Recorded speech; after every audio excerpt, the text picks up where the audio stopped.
Hi, this is Matt Baker. Today I'm going to go through our new Timeline of European History chart. As you can see, this new version was designed to match the style of our timeline of world history. But unlike the world history one, which starts at 3300 BCE, the Europe one starts at 843 CE. Now, obviously, humans were living in Europe long before 843, but when it comes to countries that we know today, such as England, France, Germany, and Russia, the 9th century is a pretty good place to start. If you want to get a copy of this new chart as a poster, you can do so right now by heading over to usefulcharts.com or by clicking the link in the description or pinned comment. Okay, we've got a lot of ground to cover, so let's get to it.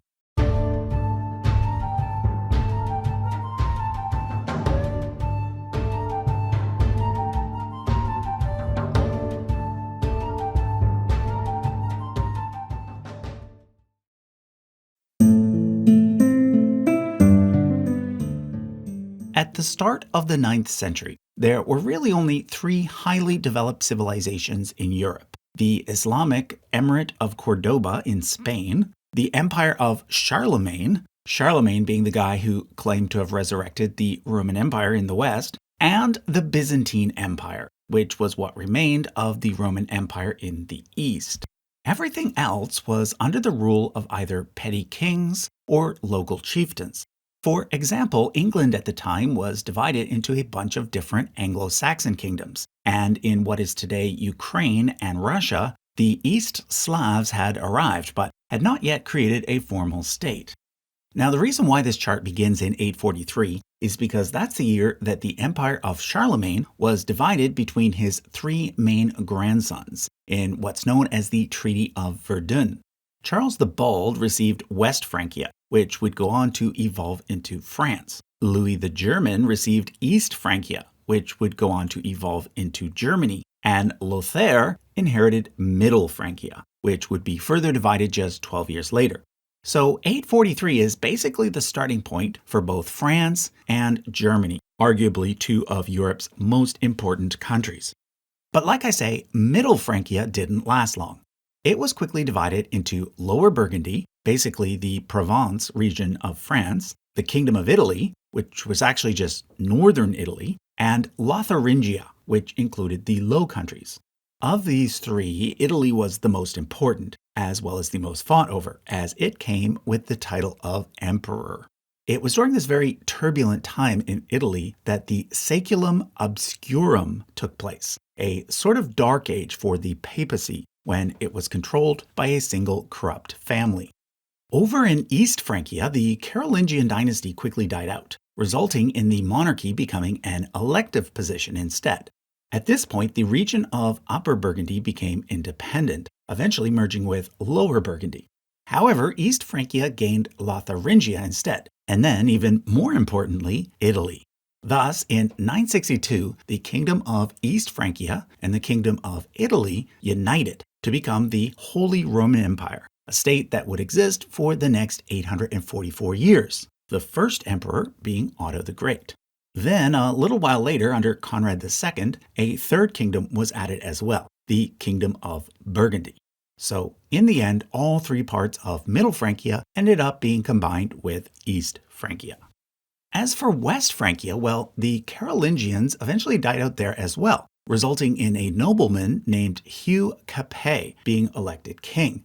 His descendants, known as the Capetian dynasty, would go on to rule West Francia, eventually called France, for the next 805 years, making it the most stable out of all the royal dynasties of Europe.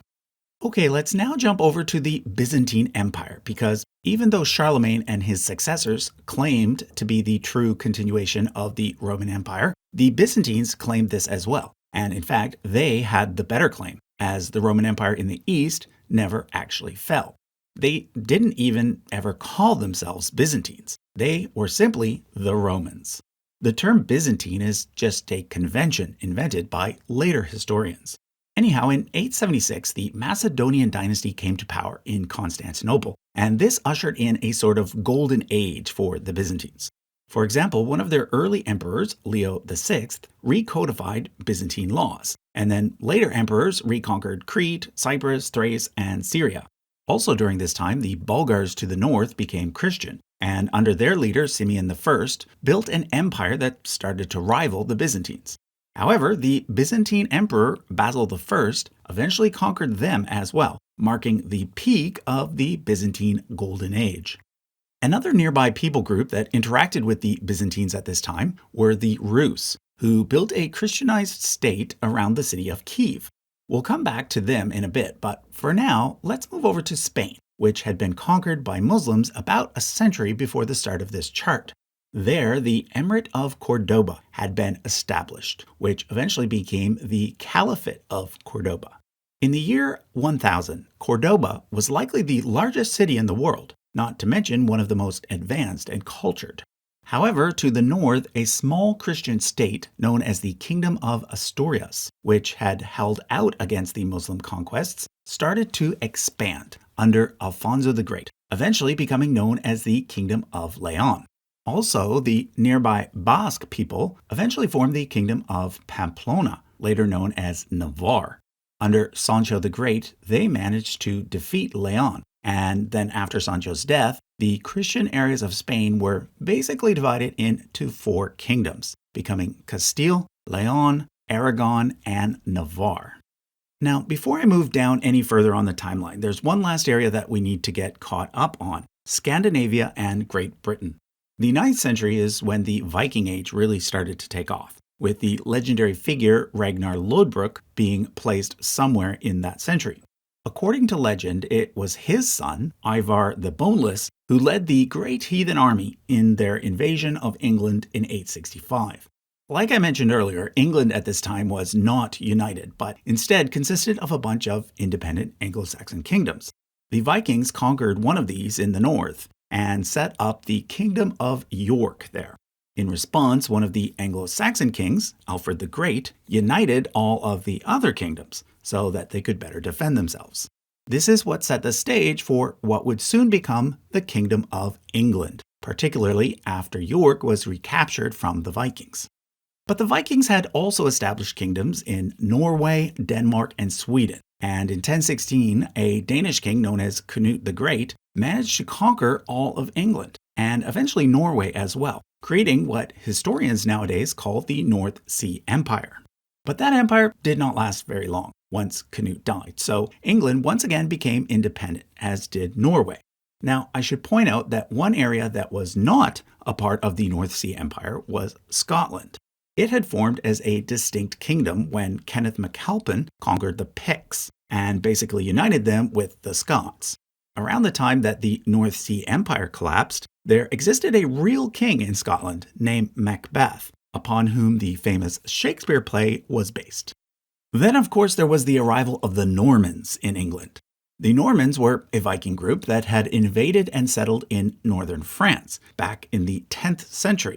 But from there, they launched other invasions, most notably in southern Italy, where the Kingdom of Sicily was eventually established. And, of course, in England, where William the Conqueror arrived in 1066, winning the Battle of Hastings and becoming king. Okay, let's now return to the 2 main empires so that I can set the stage for what's known as the High Middle Ages. One of the most important things that occurred during the Middle Ages was the Great Schism of 1054. You see, prior to this, all of Christianity in Europe was basically united as one big church. But in 1054, a permanent division was made, resulting in 2 separate churches: the Roman Catholic Church, based in Rome, and the Eastern Orthodox Church, based in Constantinople. I placed this event here on the chart to make it clear that Kievan Rus ended up on the Orthodox side of the split, whereas the newly established kingdoms of Poland and Hungary fell on the Catholic side. Now, ever since Otto the Great, Rome had been a part of the Holy Roman Empire, even though technically the Pope had been granted control of central Italy way back during the reign of Charlemagne's father, Pepin. However, after the Great Schism, Rome started to exert its independence, so much so that the Pope and the Emperor were often at odds with each other. This is why, from this point forward, the Papal States are shown as being distinct from the Holy Roman Empire. Another key event that happened around this time was the Turkish invasion of Anatolia. Following the decisive Battle of Manzikert in 1071, the Byzantines lost most of this territory to the Seljuks, who established a new state there called the Sultanate of Rum, meaning Rome. This led to the Byzantine emperor at the time, Alexios I, to appeal to the Pope for help, which in turn led to the Crusades. The first group to be negatively impacted by the Crusades was actually the Ashkenazi Jews, who had settled in Germany during the time of Charlemagne. In fact, the word Ashkenazi is simply an ancient Hebrew word for Germany. However, these days, Ashkenazi Jews tend to be more associated with Eastern Europe, and this is because way back in 1096, they started to migrate en masse to Poland as a direct result of the Crusades and the persecution against them that they caused. You see, unlike most of Europe, Poland welcomed Jews and gave them special protections. Another thing that happened as a direct result of the Crusades was the increased use of coats of arms. They had already been invented, but it wasn't until the need for knights to be distinguished from each other that they really took off. So that's why it is at this spot on the chart that you suddenly see a bunch of coats of arms, one for each country. Let me now go from left to right and tell you what happened in each location over the next few centuries. In Denmark, Norway, and Sweden, each country initially solidified their status as separate kingdoms, with Norway eventually adding Iceland and Greenland to their realm, and Sweden adding Finland. But then, because of several marriages between their royal families, around the year 1400, one monarch ended up ruling all three kingdoms, resulting in the Kalmar Union. In England, something similar happened. The Norman dynasty was succeeded by the Plantagenet dynasty, originally from Anjou, France, which, because of certain marriages, ended up controlling both England as well as about half of France. Thus, the territory they controlled is often referred to as the Angevin Empire, the famous three lions on the English coat of arms representing England, Normandy, and Aquitaine. But the Angevin Empire quickly crumbled, with France eventually taking back most of their land, leading England to concentrate on the island of Great Britain instead. They had already taken control of much of nearby Ireland during the Anglo-Norman invasion, claiming it to be a lordship belonging to England. But their conquest was not complete, and by the 1300s, the area they controlled was reduced to a small area called the Pale, with several independent Irish kingdoms around it. It was a whole different story in Wales, though. There, Llewellyn the Great managed to unite most of the Welsh kingdoms into a single united principality. But then Edward I managed to conquer it, making Wales a permanent part of England. He then turned his sights on Scotland, and because they were in the middle of a succession crisis, he managed to exert control there for a while. But eventually the Scottish regained their independence, and England once again set their sights on France, with Edward III claiming to be the rightful heir to the throne there, a claim that led to the 100 Years' War. Over on the Iberian Peninsula, the Caliphate of Cordoba was eventually split into a bunch of smaller states called taifas, which were then conquered, first by the Almoravids and then by the Almohads, both from North Africa. And around the same time, Portugal emerged as a new Christian kingdom. Eventually, the main Muslim-controlled cities on the peninsula fell to the Crown of Castile, the last Muslim holdout being the Emirate of Granada, which lasted until 1492. France, during this period, was heavily involved in the Crusades, with the French kings Louis VII, Philip II, and Louis IX all being personally involved. After this, France became tied up in the 100 Years' War with England, which they eventually won around the time that Joan of Arc got involved. Note that I've labeled France during this period as Valois France, because when the main line of the Capetian dynasty died out, it was replaced by a junior branch known as the House of Valois. In the Holy Roman Empire, it was the House of Hohenstaufen that was in charge during the High Middle Ages, which is when the empire reached its peak of power. The most famous Hohenstaufen emperor, Frederick Barbarossa, is shown here, but it was actually his grandson Frederick II who ruled over the most territory, as he ended up inheriting the Kingdom of Sicily. Eventually, though, Sicily became independent again and was subsequently conquered by Charles, the brother of King Louis IX of France. But then that kingdom was split into two, with the mainland portion being referred to as Naples and the island portion as Sicily. Anyhow, when the Hohenstaufen dynasty ran out of male heirs, the Holy Roman Empire entered a period known as the Great Interregnum, in which there was no emperor for 62 years. This was then followed by a period in which the House of Luxembourg held the imperial crown most of the time. It was during their tenure that Europe was hit with the worst pandemic in all of world history, the Black Death, with many cities losing over 50% of their population. It was also during this period that the papacy moved from Rome to Avignon, which is nowadays located in France, but at the time was located in the Holy Roman Empire. Okay, let's now go back to the Byzantine Empire and continue down the timeline there. When we were last over there, we saw how the Byzantines had lost most of Anatolia to the Seljuk Turks. Well, soon thereafter, they lost Serbia, and then eventually Bulgaria as well. Then, during the Fourth Crusade, they even lost their capital city, Constantinople, at least temporarily. Basically, a bunch of Latin crusaders took over the city and ruled it as the Latin Empire for 57 years. At the same time, a different group of crusaders, known as the Teutonic Knights, set out from Germany and tried to Christianize the Baltic tribes. They didn't manage to conquer Lithuania, but they did capture other territory and thus established the state of the Teutonic Order.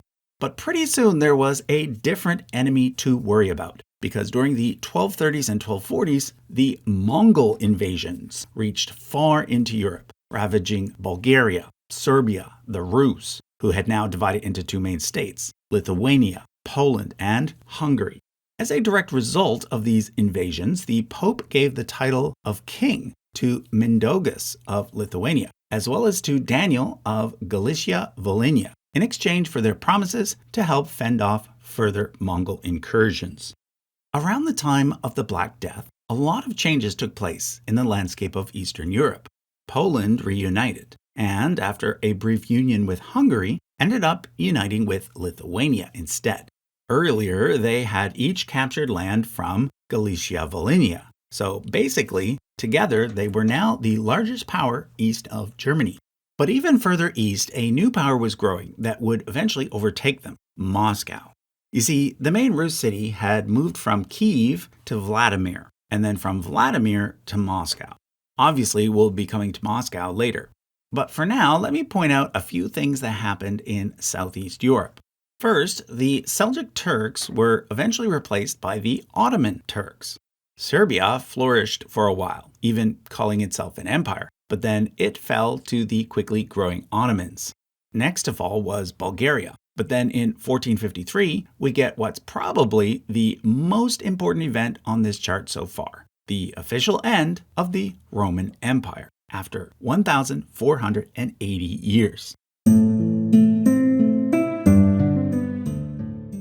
So the fall of Constantinople to the Ottomans basically marks the transition point between the medieval period and the modern period. This is because the fall of Constantinople had two big consequences. First, it resulted in a bunch of Greek scholars and artists migrating from the former Byzantine Empire to Italy, where they helped kickstart the Renaissance and scientific revolution. And second, it forced Western European countries to search for new trade routes to the east, which resulted in the Age of Discovery. Let's look at the Renaissance first, which started in Italy. One line that I haven't yet pointed out is Venice. Whereas most of northern Italy was at least nominally under the control of the Holy Roman Empire, Venice was not. It was an independent republic that had grown to become a sort of maritime empire. By the 15th century, both Milan and Florence were pretty much independent as well, both being ruled by powerful local families. The Sforzas in Milan and the Medicis in Florence. It was primarily in these three cities, as well as in Rome, that the Renaissance began. So it's here that we get figures like Leonardo da Vinci, who painted the Mona Lisa, and Michelangelo, who painted the ceiling of the Sistine Chapel. Let's now move over to Spain, because that's the next place where a series of royal marriages led to a consolidation of power. To start things off, there was the marriage of Isabella of Castile and Ferdinand of Aragon, effectively creating a united Spain for the first time, although Aragon by then also included all of southern Italy, as it had conquered both Sicily and Naples by then. Next, the Habsburgs, who had recently just started their near-continuous 475-year reign as Holy Roman Emperors, also inherited the Low Countries due to Emperor Maximilian I's marriage to Mary the Rich. But then their son married the daughter of Ferdinand and Isabella, and therefore that couple's firstborn son ended up inheriting all of Spain, all of southern Italy, all of the Low Countries, and the title of Holy Roman Emperor. In Spain, he was known as Charles I, but in the Holy Roman Empire, he was known as Charles V. On top of all of this, Spain was also starting to build a colonial empire in the Americas. So yeah, Charles V was pretty darn powerful. Externally, Charles V's main enemies were Francis I of France, against whom he fought several wars in Italy, and Suleiman the Magnificent, who was Sultan of the Ottoman Empire during its peak. But Charles V also had internal problems to worry about, as his reign coincided with the Protestant Reformation, and some of the states within the Holy Roman Empire wanted to convert to Lutheranism. Initially, he did not allow this, but after several revolts, he agreed to the Peace of Augsburg, which allowed each ruler to choose their own state religion. At the end of his life, Charles V decided to divide his domains between his son Philip, who received Spain and the Low Countries, and his brother Ferdinand, who received Austria and the title of Holy Roman Emperor. Thus, from this point forward, the House of Habsburg was divided between the Spanish branch and the Austrian branch. In Spain, the Habsburgs eventually gained Portugal, creating the Iberian Union. But they lost most of the Low Countries when the Dutch Republic fought for and won its independence. Another country that gained independence in the 16th century was Sweden, bringing an end to the Kalmar Union. However, take note that Norway remained under the control of Denmark at this point. In England, after it lost the 100 Years' War with France, a new civil war took place, known as the Wars of the Roses, as two branches of the Plantagenet dynasty fought against each other. In the end, a new dynasty came to power, the Tudors, of which Henry VIII, famous for his 6 wives, was a member. When he wanted to divorce his first wife, he had a falling out with the Catholic Church, and hence the Protestant Anglican Church was formed. Around the same time, Ireland was finally conquered, but take note that it did not become a part of England, like Wales had, but was rather made into a separate kingdom, which happened to share the same king as England. But then, following the reign of Queen Elizabeth I, the Tudor dynasty died out, and the House of Stuart from Scotland inherited both England and Ireland, meaning that the 3 crowns were united under a single monarch for the first time. But before we proceed any further, let's go back to Central and Eastern Europe, so that I can point out a few other things that happened during the early modern period. First of all, once again, due to certain marriages, the Austrian Habsburgs came to hold both the thrones of Hungary and Bohemia, in addition to the title of Holy Roman Emperor. Poland and Lithuania officially merged to become the Polish-Lithuanian Commonwealth, and they opted to have an elective monarchy rather than a hereditary one. Interestingly, the state of the Teutonic Order went in the opposite direction. They switched from an elective monarchy to a hereditary one, becoming the Duchy of Prussia, which was then eventually inherited by the electorate of Brandenburg. Finally, even further east, Ivan the Great, and then his grandson Ivan the Terrible, greatly expanded Moscow's territory, transitioning it into the Tsardom of Russia. Okay, we've now made it to the 17th century, which means that we have approximately 400 more years to go. During the next 327 years, there were 7 major wars that involved most of the great powers in Europe. Therefore, for the next little while, I'll be using those 7 wars as sort of an anchor to explain things. The first was the 30 Years' War, which, until the 2 world wars, was the deadliest war ever in Europe. It started as a religious conflict between Protestants and Catholics within the Holy Roman Empire, but eventually ended up being a power struggle between the Habsburgs on one side and Sweden and France on the other, supported by the Dutch. France had had its own wars of religion, and although it remained mostly Catholic, it had eventually passed the Edict of Nantes, giving certain rights to Protestants. This occurred around the same time that the House of Valois died out and was replaced by the House of Bourbon, yet another junior branch of the Capet dynasty. Anyhow, there was no real winner per se of the 30 Years' War, but the Holy Roman Empire definitely came out much, much weaker. Not only was it less united, it ended up losing about 1/3 of its population, not just from the war itself, but from the famines and plagues that resulted from it. Spain also lost Portugal and any hope of reacquiring the Dutch provinces. In contrast, Sweden came out much stronger, as did France and Brandenburg Prussia, even though Brandenburg itself was still a part of the Holy Roman Empire. This set the stage for the era of German dualism, in which there would now be 2 German powers instead of just one, Prussia and Austria. One country that was not really involved in the 30 Years' War was England, along with Scotland and Ireland. Instead, they ended up having a civil war in which their king was beheaded and a parliamentary republic was set up instead.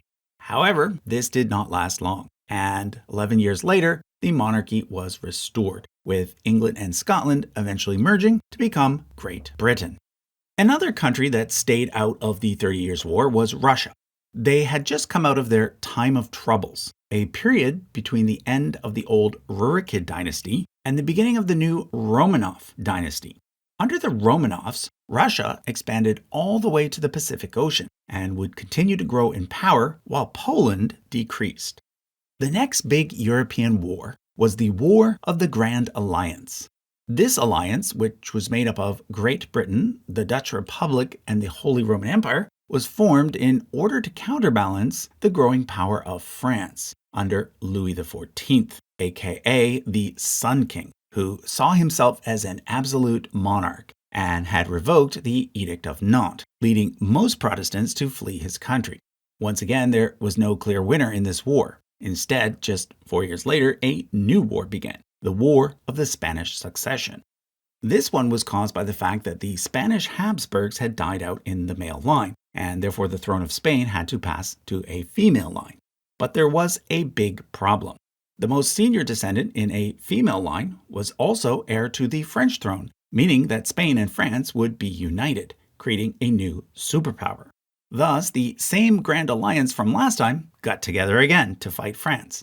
In the end, it was decided that the French heir's second-born son, Philip, would get Spain, so that France and Spain would remain separate. This marked the start of Bourbon Spain, which remains in place to this day. Another result of the War of the Spanish Succession was that a new kingdom was created for the Italian House of Savoy as a reward for assisting the Holy Roman Empire during the war. At first, they were given Sicily, but this was then exchanged for Sardinia, a fact that would become important later. Now, while the War of the Spanish Succession was going on, there was another war happening at the same time between Sweden and Russia, called the Great Northern War. Russia, led by Peter the Great, won that war, which saw the power of Sweden decline and the power of Russia continue to grow. It was Peter the Great who built the city of St. Petersburg and transformed the Tsardom of Russia into the Russian Empire. Poland also continued to decline, having lost much of what is today Ukraine to the Cossacks, an area that would eventually be absorbed into Russia. Also in decline at this point was the Ottoman Empire, although it would continue to exist for some time. Now, at the same time as all these wars, a very important intellectual movement was happening in Europe, the Enlightenment. You see, advances in science had been progressing ever since the Renaissance, and this drove thinkers to rely more and more on reason and empirical evidence rather than on religious dogma. It also drove the common people to want more rights and freedoms, things that would take time, and in many cases, a great deal of violence, to ultimately achieve. Okay, the next major war, the fourth of the seven, was the War of the Austrian Succession. This time it was the Austrian Habsburgs that had died out in the male line, resulting in another succession crisis. But the war was also about two big rivalries. The first was Great Britain versus France, both of which had, by this point, built colonial empires in the Americas. The second was Austria versus Prussia. You see, by this point, Prussia was now a kingdom led by Frederick the Great, and it was becoming stronger by the day, starting to rival Austria as the main German power. So, just like in the last two wars, Britain allied itself with the Holy Roman Empire, whereas the French allied themselves with Prussia. In the end, the Habsburg line passed through Maria Theresa, but she ended up losing a lot of territory. She obviously was not very happy with this, and thus a new war soon began, the 7 Years' War. But in between the two wars, something unique happened. The major powers in Europe switched partners. Great Britain now aligned itself with Prussia, whereas France now aligned itself with Austria. This time there was a clear winner. In North America, New France was conquered by Great Britain. And in Europe, it was clear that Prussia was now equal to, if not greater, than Austria. Now take note that so far, Russia hadn't really been all that involved in any of these big wars, although that would soon change. It was sort of involved in the last two, but only in a supportive capacity, not a main one. This allowed Russia to continue to get bigger, stronger, and richer. The late 18th century therefore saw the Russian Empire at its peak under Catherine the Great. It also saw Poland cease to exist altogether, with its lands being split between Prussia, Austria, and Russia. Now, ever since the Enlightenment, the desire for more rights and freedoms for the everyday person was growing. But when and how people actually got more rights and freedoms differed greatly by country.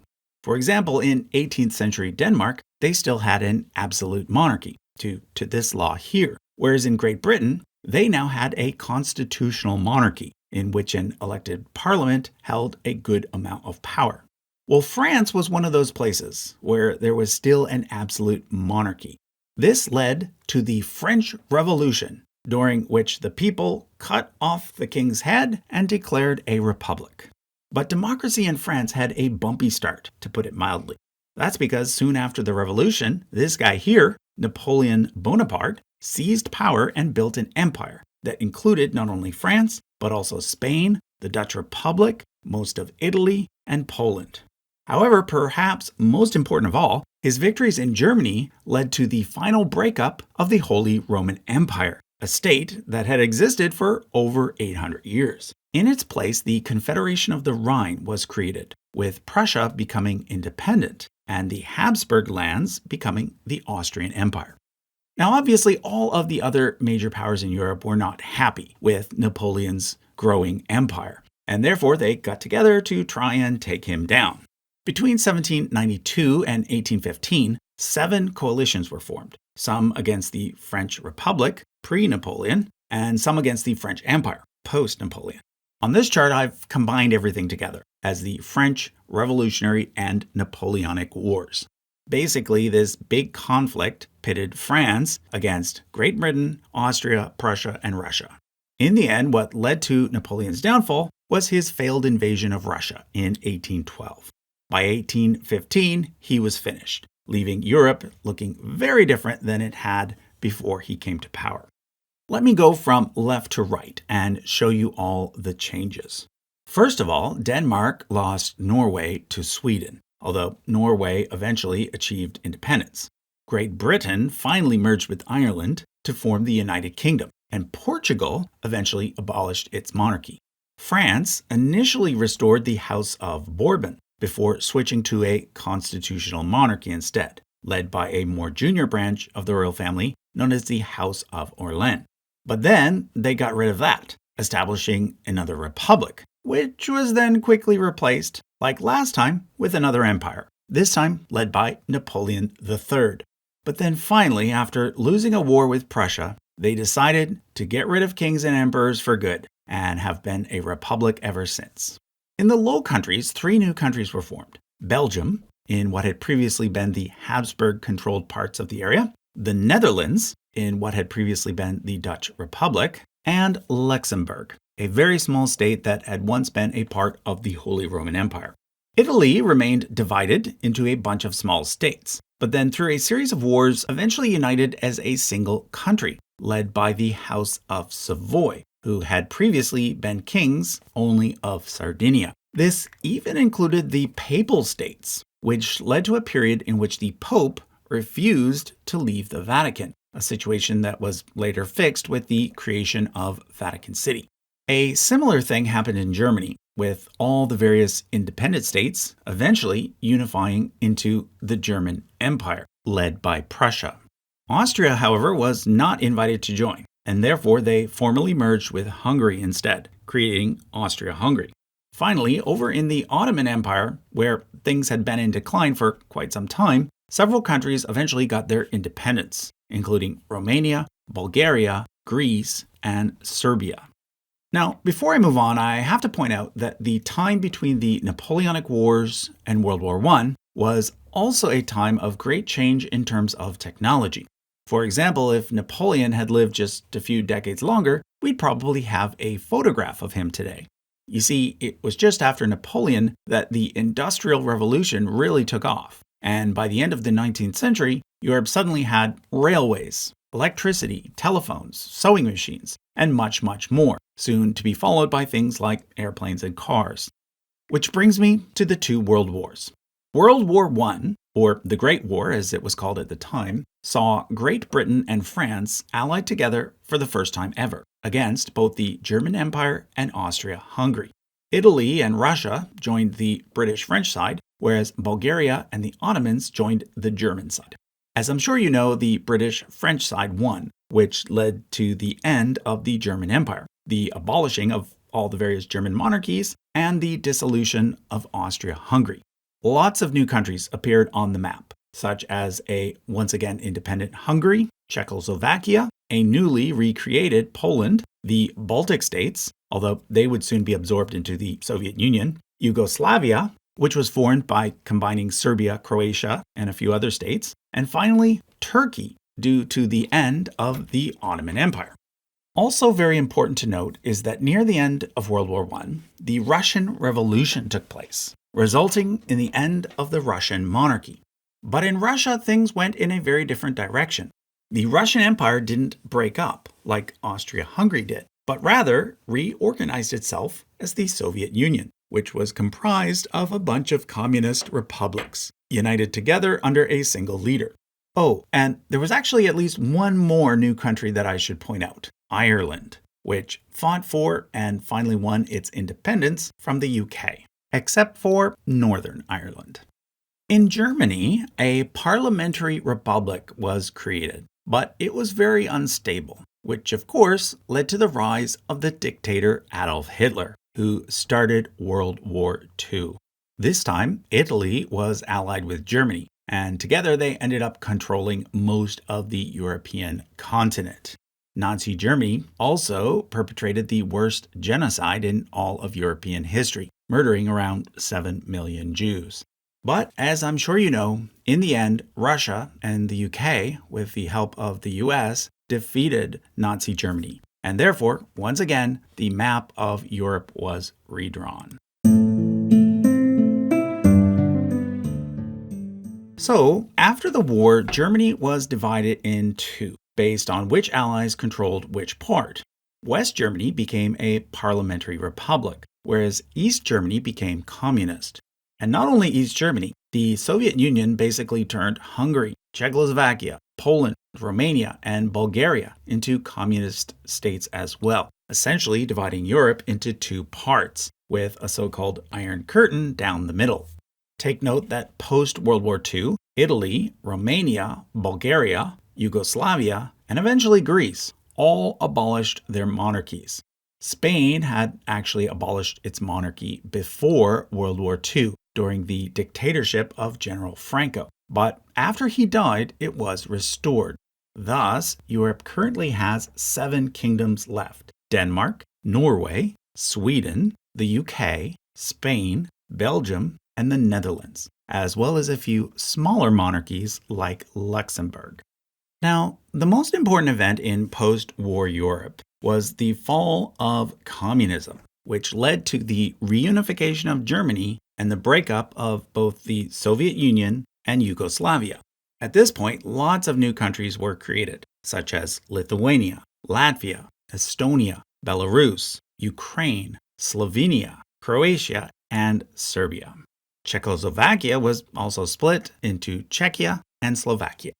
Okay, the last thing I want to explain is all of these symbols below each country's flag. The first is the blue circle with the compass in it. This indicates which countries are members of NATO, i.e. the North Atlantic Treaty Organization, which also includes the US and Canada. This organization was created soon after World War II, so that if the Soviet Union were to attack any member state, the rest of the members would come to their rescue. However, after the fall of the Soviet Union, most of the former communist countries joined as well. And today, the only major European country that is not a part of NATO is Russia.